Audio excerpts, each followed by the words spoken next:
ஜீராருக்கு உங்களை வரவேற்பது நான் ஹசீஃப்.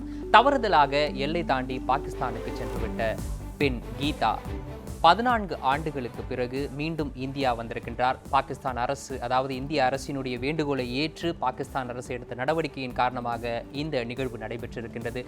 இந்த நிகழ்வின் மூலம் இந்தியாவுக்கும் பாகிஸ்தானுக்கும் இடையே இருக்கக்கூடிய அந்த இறுக்கமான உறவில் ஒரு தளர்வு ஏற்படுமா என்ற எண்ணம் அனைவர் மத்தியிலும் எழுந்திருக்கின்றது. இது குறித்து தான் இன்றைய தினம் பேச இருக்கின்றோம். அதற்கு முன்னர் இது தொடர்பான ஒரு செய்தி தொகுப்பை பார்த்து விடலாம்.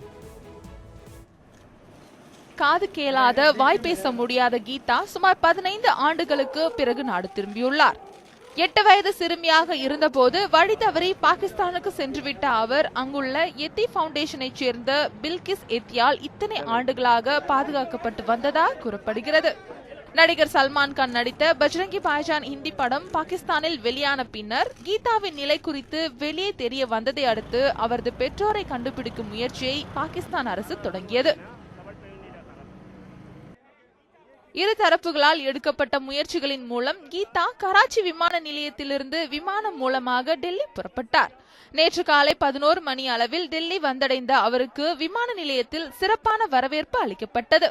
அப்போது கீதாவை அழைத்து வந்த அந்நாட்டு அதிகாரி மன்சூர் மேமன் இந்திய சிறையில் உள்ள 400க்கும் மேற்பட்ட பாகிஸ்தானியர்களை மத்திய அரசு விடுவிக்கும் என நம்பிக்கை தெரிவித்தார்.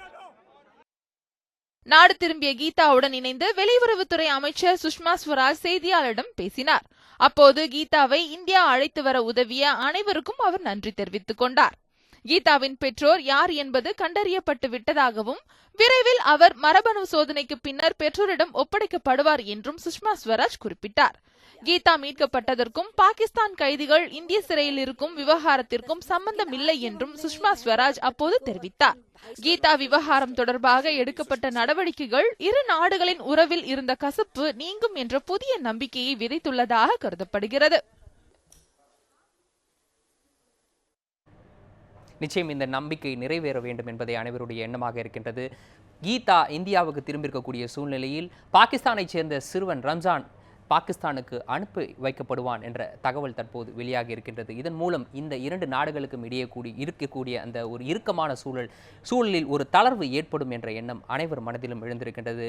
இந்த தளர்வு ஏற்படுவதற்கான வாய்ப்பு இருக்கின்றதா என்பது குறித்து பேசுவதற்காக நம்முடைய அரங்கத்தில் மூத்த பத்திரிகையாளர் முராரி அவர்கள் இணைந்திருக்கின்றார். முதல் கேள்வி, கீதாவினுடைய இந்திய வருகை என்பது இந்தியா பாகிஸ்தான் இடையிலான அந்த உறவில் ஒரு இறுக்கமான அந்த உறவில் ஒரு தளர்வை ஏற்படுத்துவதற்கான வாய்ப்பு எந்த அளவுக்கு இருப்பதாக நீங்கள் கருதுகின்றீர்கள்? நிச்சயமாக பார்க்கலாம். அது ஒரு விஷயம் நீங்கள் பார்க்கணும். அரசாங்கத்துக்குள்ள கசப்பு இருக்குது, தலைவர்களுக்குள்ள கசப்பு இருக்குல்ல, மக்களுக்குள்ள அந்த கசப்பு கிடையாது. எப்போவுமே மக்கள் பீப்புள் டு பீப்புள் கான்டாக்ட்னு சொல்லுவாங்க. ஆனால் இந்த விஷயத்தில் இன்னொரு என்ன பண்ணியிருக்காங்கன்னா, ஒரு ஹிந்து பொண்ணு அங்கே போன போது இதே ஃபவுண்டேஷன் பண்ண போகிறோமோ அவங்க ஹிந்து மதப்பாக்களை அலோவ் இப்போ மதிக்கிறதுக்கு அவங்க அலோவ் பண்ணியிருக்காங்க. It's a very great thing. அது 14 அவங்க எப்படியே அவங்க மக்கள் யாராவது இப்போ பேரண்ட்ஸ் யாருன்னு கண்டுபிடிக்க முடியலன்னா நாங்களே அவங்களை வளர்க்குறோம். அந்தளவுக்கு ஒரு பாசத்தோடு இருந்திருக்காங்க.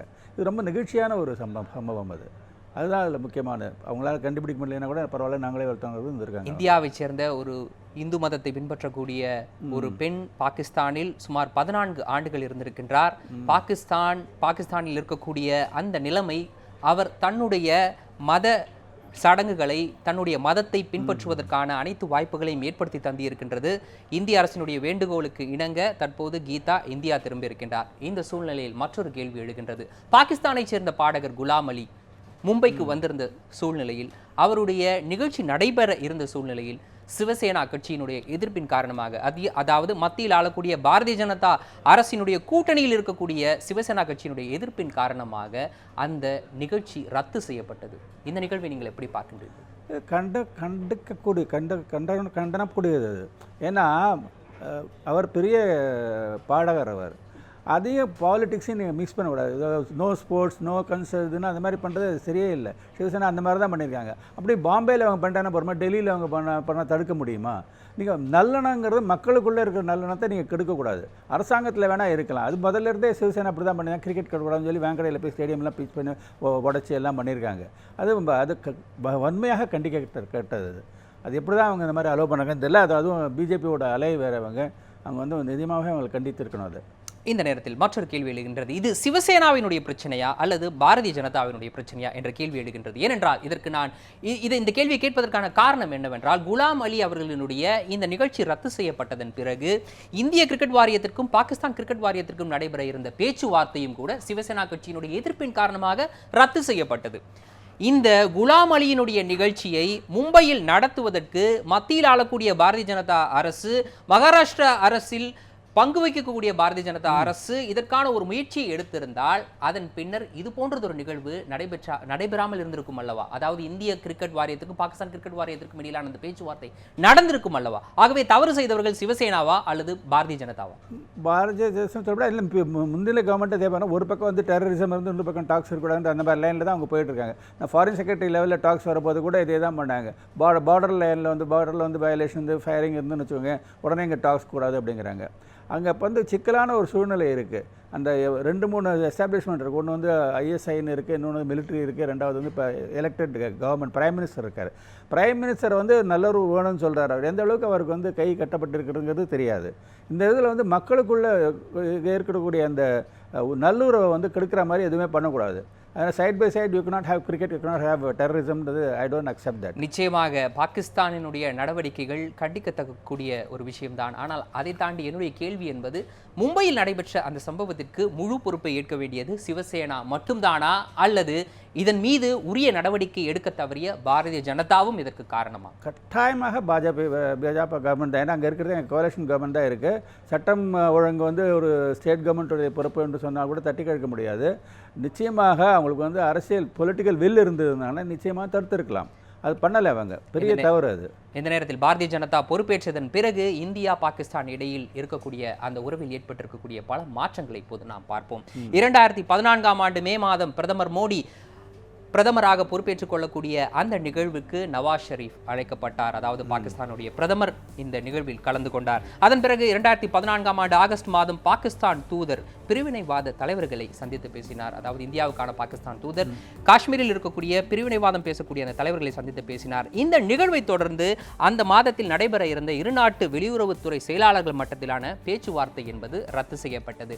இந்த பேச்சுவார்த்தை ரத்து செய்யப்படும் பொழுது பாகிஸ்தான் தரப்பில் கூறப்பட்ட காரணம் என்னவென்றால், ஒவ்வொரு முறையும் 2 நாடுகளுக்கும் இடையில் பேச்சுவார்த்தை நடைபெறுவதற்கு முன்னர் பாகிஸ்தான் தரப்பில் காஷ்மீரில் இருக்கக்கூடிய பிரிவினைவாத பேசக்கூடிய அந்த தலைவர்களை சந்தித்து பேசுவது வழக்கமான ஒன்று. அந்த வழக்கமான ஒன்றைத்தான் இந்தியாவில் இருக்கக்கூடிய தூதர் செய்தார். இதை காரணம் காட்டி பேச்சுவார்த்தையை ரத்து செய்வது தவறு என்ற கருத்து அவர்களால் முன்வைக்கப்பட்டது. இதை நீங்கள் எப்படி பார்க்கிறீர்கள்? இது ஏற்றுக்கொள்ள முடியாது. ஏன்னா முதல்லேருந்தே இதே ஸ்டாண்டு தான் எடுத்துக்கணும். இது இந்தியாவுக்கும் பாகிஸ்தானுக்கும் சம்மந்தப்பட்ட ஒரு உறவு. அஃப்கோர்ஸ் அதில் வந்து சொல்லியிருக்காங்க, மக்களுடைய கருத்து கேட்கணும்னு பிளபிசைட்னு சொன்னது நேரு.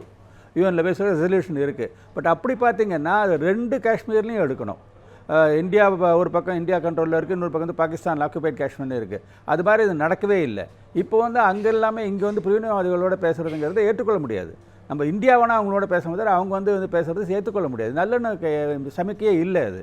அதில் ஒன்றும் தப்பே இல்லை. முன்னாடி பண்ணியிருக்காங்கன்றத கண்டினியூ வேண்டிய அவசியம். That can be change in policy also. இன்னொரு விஷயம் நான் சொல்கிறேன், முகமது அலிக்கு இங்கே எந்த அளவுக்கு ரசிகர்களாக இருக்காங்களோ அதே மாதிரி நம்ம ஹிந்தி பாடகர்களாக இருக்காங்க. லதா மங்கேஷ்கர், முகமது அலிக்கு அங்கே பாகிஸ்தானில் பயங்கர ரசிகர்கள்லாம் இருக்காங்க. அந்த மாதிரி இதெல்லாம் ஏன் நல்லுணத்தை வளர்க்கறதுக்கு ஏற்படுத்தக்கூடாது? இந்த நேரத்தில் இந்தியாவை சேர்ந்த கலைஞர்கள் இதுபோல் பாகிஸ்தானிலிருந்து விரட்டி அடிக்கப்பட்ட சம்பவம் ஏதேனும் நடந்திருக்கின்றதா? உங்களுக்கு ஞாபகம்? கிடையாது. அங்கே நடந்தது கிடையாது. இந்த மாதிரி நடந்தது கிடையாது.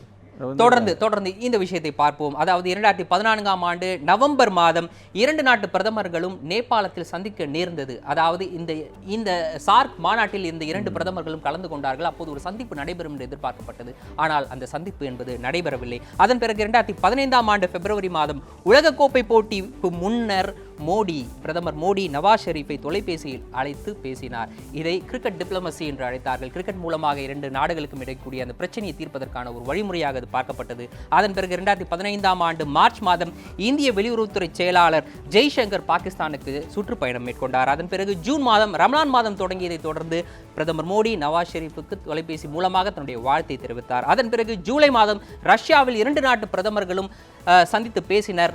அதன் பிறகு 2 நாடுகளுக்கும் இடையக்கூடிய பிரச்சனையை பேசி தீர்ப்பதற்கான ஒரு வழிமுறை வகுக்கப்பட்டது. ஆனால் அதுவும் கூட இறுதியில் ரத்தானது என்று சொல்லலாம். ஆகஸ்ட் மாதம் 2 நாட்டு பாதுகாப்புத்துறை ஆலோசகர்களுக்கு இடையிலான ஒரு பேச்சுவார்த்தை நடைபெற இருந்தது. அந்த பேச்சுவார்த்தை ரத்து செய்யப்பட்டது. அதற்கான காரணம் என்ன என்பது குறித்து ஒரு சிறிய இடைவேளைக்கு பிறகு பார்ப்போம். ஜிரார் ஒரு சிறிய இடைவேளைக்கு பிறகு தொடரும்.